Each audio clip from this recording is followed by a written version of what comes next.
Before we begin, tell us in the comments, where are you watching this story from today? The dog wouldn't stop. That was the thing Dwight kept coming back to, even weeks later, sitting on the porch with his coffee gone cold. Cooper had been trained for 12 years. 2 tours in Afghanistan, 1 in Iraq. Retirement papers signed the same week Dwight's were. That dog didn't spook at thunder. He didn't bark at deer. He'd walked past improvised explosive devices and never flinched. But something under the floorboards of that old lake cabin made him dig like the ground was on fire. Dwight Harmon was 63 years old when his older sister Nadine died. They hadn't spoken in 11 years. He found out from a lawyer named Strickland, who called on a Tuesday morning, while Dwight was trying to fix a leaking pipe under his kitchen sink in Billings, Montana. He almost didn't answer. "Your sister left you the property on Cutter Lake," Strickland said. "The cabin and the 12 acres around it. She left specific instructions that you receive it directly." Dwight didn't say anything for a long time. Cooper sat beside him on the kitchen floor, watching his face the way dogs do when they know something is shifting. "She have a will?" Dwight finally asked. "A very clear one," the lawyer said. He drove to Idaho in his '09 Ford, Cooper riding shotgun with his head out the window, most of the way through Wyoming. The truck had 180,000 miles on it, and a heater that only worked on the driver's side. He hadn't planned to stay more than a few days, sign whatever needed signing, get back home, maybe hire someone to sell the property. He hadn't been to Cutter Lake since he was 17 years old. The cabin sat at the end of a dirt road that took 11 minutes to drive at low speed. The lake itself was behind it, gray-green in the early October light, ringed by lodgepole pines that had been there since before either of them was born. The cabin was smaller than he remembered. The porch sagged at one corner. One of the shutters hung at an angle, its top hinge rusted through. But the bones were solid. He could see that. Cooper jumped out before Dwight had even set the parking brake. He ran a wide circle around the property, nose down, tail low, working, not playing. That was the difference. Dwight had learned to read that dog the way other men read weather. Inside, the cabin smelled like cedar and thyme. A wood stove in the corner.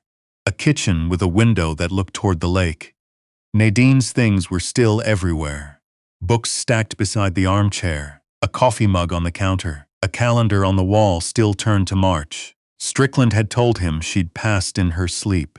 Heart, 68 years old. The kind of death that sounds gentle from the outside. Dwight stood in the middle of the main room and let the quiet settle around him. He and Nadine had been close once. When they were young, before their father's drinking got bad, before their mother left, before the military took Dwight and the years got between them like a river that never stopped rising. The last real conversation they'd had was at their mother's funeral. It had ended badly. Things were said that he wished for 11 years had been left inside. He put his bag down on the bed in the back room, opened the window a crack, and went out to find Cooper. The dog was at the boathouse. It was a separate structure, maybe 30 feet from the cabin, with a wooden dock extending over the water. The door was padlocked from the outside. Cooper stood at the base of the door and looked back at Dwight, with an expression that, on a human face, would have been called urgent. "It's locked," Dwight told him. Cooper looked at the door, then back at Dwight. Dwight found the key ring Strickland had given him. 6 keys, none of them labeled. Third one he tried opened the padlock. Inside was a rowboat, a rusted outboard motor hanging on the wall, 2 aluminum canoe paddles, and about 40 years of accumulated lakehouse equipment. But Cooper wasn't interested in any of it. He moved directly to the far corner, where old life preservers were stacked against the wall, and started digging at the floorboards. "Hey." Dwight said it firmly, the way he would have in the field. "Stop." Cooper stopped, looked up, then put one paw back on the floorboard. Dwight crouched down. The boards there were different from the rest of the floor. Newer nails, slightly different wood grain. Someone had replaced them. Not recently, but not decades ago either. He pressed on one with his palm and felt the slightest give. He went back to the truck for a pry bar. It took 15 minutes. 3 boards came up together, like they'd been designed to. Underneath was a metal box, military surplus, the kind used for ammunition storage, wrapped in a black plastic tarp and wedged into a dirt recess that had been dug and lined with river stones. Dwight sat back on his heels and looked at it for a long time. Cooper sat beside him, not digging anymore. Patient now, the way he got when a job was finished. The combination lock on the box used Dwight's birthday. He didn't realize that until the 3rd try, when he ran out of obvious numbers and started working through dates. June 14, 1961. The lock opened. Inside were 3 things. A sealed envelope with his name on it in Nadine's handwriting. A smaller envelope containing a USB drive and a folded piece of paper. And a leather-bound ledger, old, its cover dark with handling. He took the box to the cabin and sat at the kitchen table as the afternoon light shifted across the lake. He opened her letter last. He wasn't ready for it first. The ledger turned out to be a record. Property transactions, going back 40 years. Cutter Lake and the land around it. Names, dates, amounts. Some of the figures were underlined in red ink, with notations beside them that he couldn't immediately decipher. But a pattern was there. He could feel it, the way he used to feel the shape of a problem before he fully understood it. The folded paper inside the second envelope turned out to be a single handwritten page. At the top, Nadine had written, "If something happens to me, start here." Below that were 2 names, Mitchell Crane and Dale Pruitt, and below those names, "They have been trying to take this land for 6 years. The ledger is the proof. The drive has everything else." Dwight set the page down. Outside, a wind came off the lake and moved through the pines. Cooper was asleep on the floor beside the wood stove, breathing slow and even. Then he opened her letter. She started by saying she was sorry. She wrote 3 full paragraphs about being sorry before she said anything else. She talked about their mother's funeral, about what she'd said that day, about the years she'd spent trying to decide whether to pick up the phone. She wrote that she'd picked it up probably 200 times. She wrote that she was stubborn and proud, and that she had gotten both of those things from their father, which she'd always considered a cruelty of inheritance. Then she wrote, "I've been fighting for this land because it was Mom's, before it was mine. You probably didn't know that. Dad sold it to her secretly in 1978. The only decent thing he ever did for her. She left it to me when she passed because you were overseas and I was here. I should have told you. I should have told you a lot of things." He read the letter twice. Then he folded it carefully and put it in his shirt pocket. He sat there for a while. The light on the lake went orange, then gray. Cooper woke up and stretched and pressed his head against Dwight's knee, and Dwight put his hand on the dog's broad skull and held it there. "All right," he said, to no one in particular. "All right."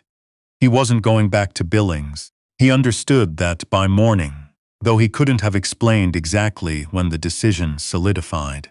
He'd lain awake most of the night in Nadine's back bedroom, listening to the lake, and somewhere around 3 in the morning the idea of leaving had stopped feeling like a plan and started feeling like running away.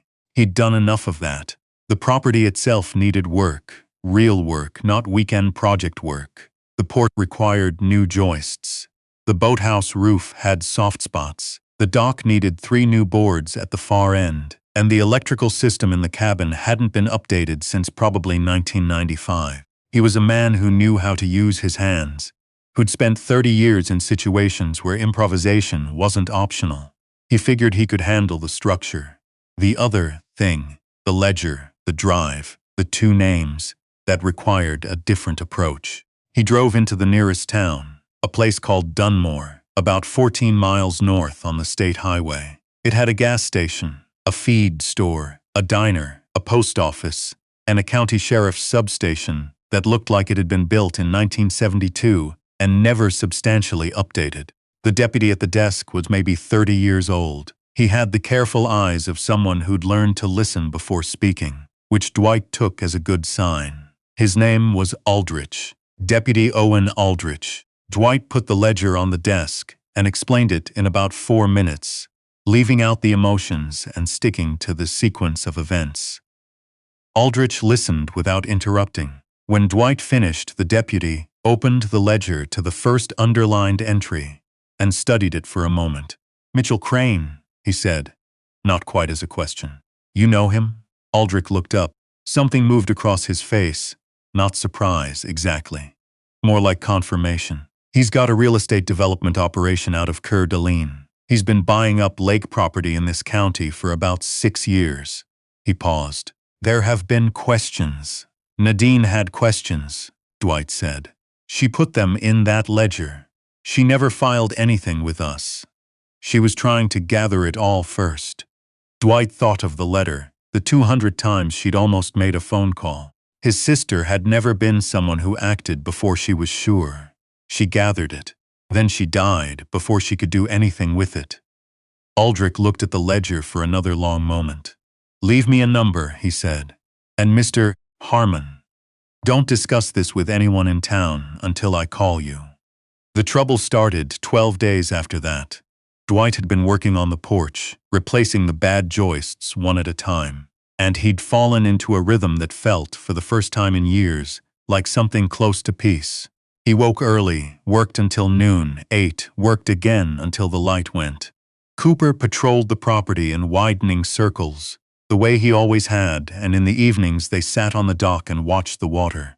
He'd started going through Nadine's books. She'd had good taste. History, mostly, and natural science. He found pressed flowers between several pages and a handwritten grocery list folded into the back of a Steinbeck novel. He kept the grocery list. He didn't know why. The first sign of trouble was a truck parked at the end of the dirt road 2 mornings in a row. Different truck each time, but the same positioning. Just visible from the cabin. Not close enough to approach. Watching. Dwight had spent 30 years in environments where surveillance meant danger. He noticed it the first morning and said nothing. By the second morning, he'd already started sleeping lighter and carrying the pry bar from the boathouse when he walked the property after dark. He'd also found, in the closet of the back bedroom, a lockbox containing a Ruger .357 with 2 full cylinders of ammunition and a current registration in Nadine's name. He cleaned it carefully, confirmed it was functioning, and kept it on the nightstand. Nadine, he thought, had been more prepared than she'd ever let on. Then came the meeting. A man arrived unannounced on a Thursday afternoon, drove right up the dirt road in a white Escalade with Idaho plates, got out wearing a canvas jacket and the particular kind of smile that Dwight associated with people who believed their money insulated them from direct response. He introduced himself as Dale Pruett, not Mitchell Crane, the other name, the one that came second. "I represent a group of investors who've been in discussions with your sister about this property," Pruett said. He was standing in the yard, keeping his distance from Cooper, who had positioned himself between the man and Dwight without being told. "We understand the situation has changed. We wanted to reach out directly, offer our condolences, and discuss the possibility of a purchase."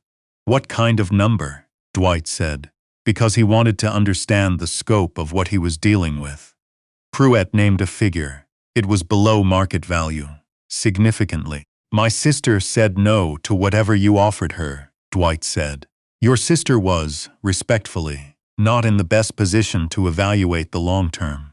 She was a retired schoolteacher with a master's degree who kept detailed financial records for 40 years, Dwight said. "I'd say she was in a fine position." Pruett's smile didn't move. "We'd encourage you to think carefully, Mr. Harmon. Properties in this area can be complicated to maintain, especially for someone who isn't from here." After the man left, Dwight stood in the yard for a while. Cooper pressed against his leg. He called Aldrich. What the USB drive contained was more than Dwight had expected. Nadine had been meticulous in a way that reminded him, uncomfortably, of himself. The way he'd been in the field, documenting everything, building a case from evidence rather than instinct. The drive had 5 years of records, emails she'd obtained through a public records request, county planning documents with irregularities she'd flagged and annotated, photographs of surveying work being done on adjacent properties without the proper permits, and a series of communications between Crane's company and two members of the county planning board. She'd also recorded a phone conversation. Dwight sat in the cabin and listened to it twice. Pruitt's voice, a county official whose name he recognized from the planning board documents. A discussion about rezoning timelines that was either innocent or wasn't, depending on how you listened. Nadine, he was beginning to understand, had listened to it the right way. He drove back to Dunmore and gave the drive to Aldrich. 2 days later, Aldrich called. "I've been in contact with the county DA," he said, "and I'll be honest with you. What's on that drive is significant. There's going to be a process.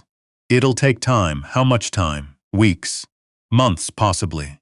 There are other property owners in this county who've been affected by this. You're not the only one." A pause. "Mr. Harmon, your sister put a lot of work into this. You continuing to hold that property, it matters. Not just for you." That night, Dwight sat on the dock for a long time after dark. The temperature had dropped into the 40s. Cooper lay beside him, both of them looking out at the black water, the far shore just a shadow of pines against the sky. He thought about Nadine at 17, the way she used to sit at the edge of this same dock, with her feet in the water, reading. He thought about the grocery list in the back of the Steinbeck novel. Bread, coffee, dog food, light bulbs, the ordinary record of a life lived carefully and alone. He thought about the letter in his shirt pocket, which he'd read so many times the fold lines were becoming soft. "I left you the cabin because I always knew you'd take care of it," she had written near the end. "Not because of obligation, but because you're the kind of man who finishes things. You always were. Even when we weren't talking, I knew that about you." Cooper put his head on Dwight's knee.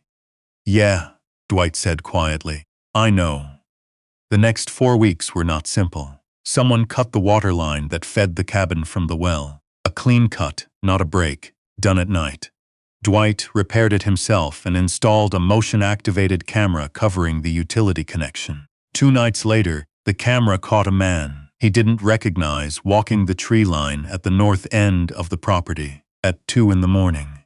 He sent the footage to Aldrich. There was a morning when he found Cooper standing rigid at the boathouse door, fur up along his spine. A sound coming from his throat that Dwight hadn't heard in years.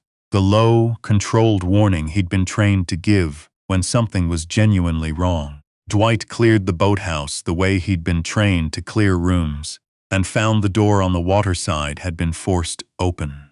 Nothing taken, but something had been looked for. The floorboards in the corner had been disturbed. The ones over the hole where the metal box had been. They were too late by weeks, but they didn't know that. He reinforced both doors, added a hasp and padlock he bought in Dunmore, and started doing a perimeter check every night before he slept. Old habits. He'd resented them once. In the years after discharge, when he couldn't stop doing things like choosing seats with his back to the wall and scanning roof lines on new streets. Now he was grateful for them. In town, he had coffee twice at the diner with a woman named Vera, who ran the feed store and had lived in Dunmore for 30 years. She told him about the other families, 4 of them along the lake, all facing some version of the same pressure. An elderly couple named Bowen, who'd been offered an insulting price and had their property taxes mysteriously reassessed within 30 days of refusing. A man named Tully who'd sold, not because he wanted to, but because a legal dispute over a boundary survey had drained his savings. A family who'd pulled their kids from school midway through the previous year and moved to Boise. "People have been scared," Vera said. She said it plainly, without drama, the way people in small towns state facts they've lived with long enough to stop flinching at. "Not anymore," Dwight said. She looked at him for a moment. "You military?" 30 years. She nodded slowly. "Nadine talked about you sometimes." He didn't ask what Nadine had said. He wasn't sure he was ready for that. The county DA announced a formal investigation in late November. Crane's company had its permits frozen pending review. Pruitt stopped returning calls to the county planning office. Aldrich told him this with the kind of quiet satisfaction that professional people allow themselves when the system works. 2 of the planning board members resigned within a week of the announcement. One of them issued a statement. The other one didn't. Dwight read about it on his phone, sitting on the cabin porch in a heavy coat, frost on the dock boards, Cooper pressed against his side for warmth. The lake was perfectly still. The pines were dusted with the first light snow of the season. He thought about calling someone. His son Garrett lived in Phoenix. They talked maybe 4 times a year, careful conversations that covered the distance between them without closing it. His daughter-in-law was kind, but had never known quite what to make of him. There was a granddaughter, 8 years old, who called him Grandpa Dwight with a formality that he found secretly very funny. He called Garrett. The conversations started the way their conversations usually started, careful, measured, both of them feeling for solid ground. Dwight told him about the cabin, the lake, the property. He told him about Nadine's letter, about the ledger, about the investigation. He didn't perform any of it. He just said what had happened. When he finished, there was a silence on the line. "Dad," Garrett said, "are you okay?" "I'm fine. I mean, are you actually okay? Because that's a lot." Dwight looked out at the lake. "Yeah," he said, "I think I might actually be okay." Another silence. Then, "Mira keeps asking when she's going to meet Cooper. Tell her spring," Dwight said. "When the dock's repaired, she can fish off it." He heard something shift in his son's voice, a warmth, a relief he'd been holding for years. "She'd love that, Dad." After he hung up, he sat for a long time. Cooper had fallen asleep against his leg. The cold was sharp and clean and honest. He thought about Nadine at 3 in the morning, picking up the phone and putting it back down. 200 times. He thought about 11 years of silence that neither of them had known how to cross, and how strange it was that a metal box in a boathouse floor had finally done it. Not while she was alive, but in the way she'd decided to say goodbye. She'd known he would come. She'd known he would stay. He thought about the Bowens and Tully and the family that had driven to Boise, about what it cost people to have their home made into a pressure point. He'd seen that cost in other places, other contexts. It looked the same everywhere. By February, Dwight had begun talking to Aldrich about what the county's options were for the affected families. What could be recovered, legally, what couldn't. He talked to Vera. He drove to the Bowens' place one Saturday morning with a bag of groceries and spent 3 hours helping Harold Bowen. 81 years old. Still sharp, deeply relieved to talk to someone, understand the investigation's timeline. He wasn't sure exactly when the cabin stopped feeling like his sister's place and started feeling like his. But at some point the threshold crossed. He rebuilt the porch himself. Over 2 weeks in March, when the weather allowed, he replaced the boathouse roof with materials he sourced from a lumber yard 40 miles north. He fixed the dock boards one at a time, the cold lake water lapping against the pilings while he worked. He learned the names of the birds on the water. He learned which pines were the oldest by the thickness of their lower bark. There was a morning in early April when he came out to the dock at sunrise with his coffee, and Cooper jumped in the water. Just jumped, straight in from the dock boards, like he'd been waiting all winter to do it, and came out the other side, shaking spray everywhere and looking extraordinarily pleased with himself. Dwight laughed. He hadn't heard himself laugh in a long time. Not that kind, not the kind that came without thinking, that rose up from somewhere genuine. Cooper looked at him with the expression that meant, yes, this was correct. This was the right thing to do. "You're ridiculous," Dwight told him. Cooper shook water onto his boots and sat down. In May, Garrett brought his family up for a week. Mira spent most of 2 days on the dock with a fishing rod and caught a total of 1 small perch which she released with a gravity that Dwight found moving. She and Cooper reached an understanding within the first hour that apparently required no words from any human party. On the last evening, when Garrett and his wife had gone inside, and Mira had fallen asleep on the couch with Cooper across her feet, Dwight sat on the dock as the last light left the sky. and he took the letter out. He'd kept it in his shirt pocket for 7 months. It was soft at the folds now. The handwriting slightly faded where he'd touched it most. I left you the cabin because I always knew you'd take care of it, Nadine had written. Not because of obligation, but because you're the kind of man who finishes things. He looked out at the lake. The water was still and dark. The pines stood around it in their long patience, the way they always had. He folded the letter and put it away. He'd finish the dock railings in the morning. Then the boathouse siding. Then whatever came next. Cooper lifted his head from inside, just barely visible through the window, watching him the way he always did. The lake held the last of the light a moment longer than the sky, and then it too went dark, and the stars came out over the water, and the night was very quiet, and it was enough.